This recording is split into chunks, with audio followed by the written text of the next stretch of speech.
And how do you remember the first years that Mónica was born? The first stage was really difficult because we didn't know anything about, let's say, her future. We only got very bad news, so we didn't enjoy any moment. There was a lot of fear, and you feel a lot of sadness, and you only see the negative side.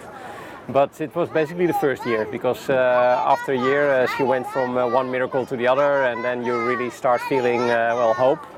And then little by little we started really enjoying every single small moment with Mónica. And then you had to move to Barcelona, so that was also a change for you. Yes, it was quite a big change, but the doctors at Mallorca, where she was born, they told us that Mallorca is a very nice island to live, and in my case it was also nice to work. But they told us that if you want to have the best for your daughter, you really should move to Barcelona, and we were really happy with that move, because Mónica was, of course, and she is the most important thing for us. And she was really treated very well in different foundations, different hospitals, so we didn't even really notice very much the move to Barcelona. Mm-hmm. The first steps of teaming were held here in Barcelona then? Yes. How was the start of? It was really when Mónica was about 1 year old. She was treated in a very small foundation, and this foundation needed funds, like they all need. And I first tried to raise funds, let's say the typical way, which meant contacting one company, applying for one amount, talking to one person. And when I found out it was really difficult, the idea came up to apply for teamwork. So I thought it should be possible that in an organization every single person on a voluntary basis gives only €1 per person per month.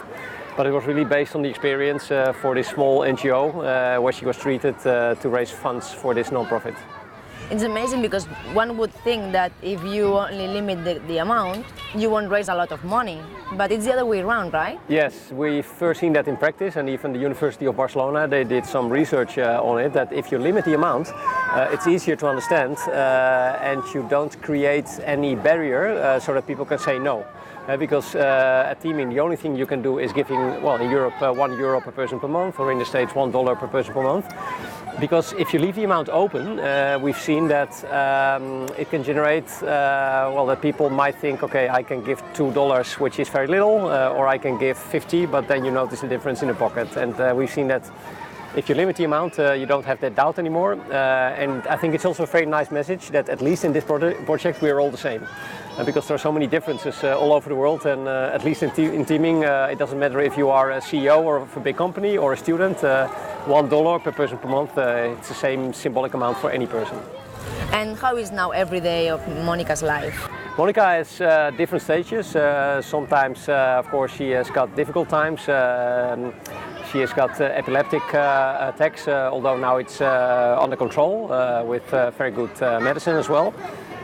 In general, she is like today. She's very quiet. Of course, she's in her world, but she's really enjoying very small moments, like eating small things, having some orange juice.